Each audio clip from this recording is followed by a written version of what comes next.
Ako nananawagan ako sa mga bangko, sa mga financing. Nananawagan po ako sa inyo.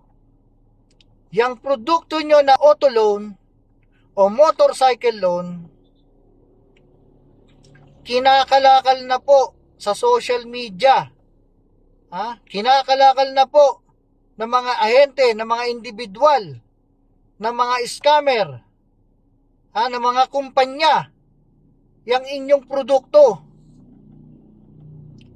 Kinakalakal nila na napakadaling paraan lang ng pagpapasa ng inyong produkto.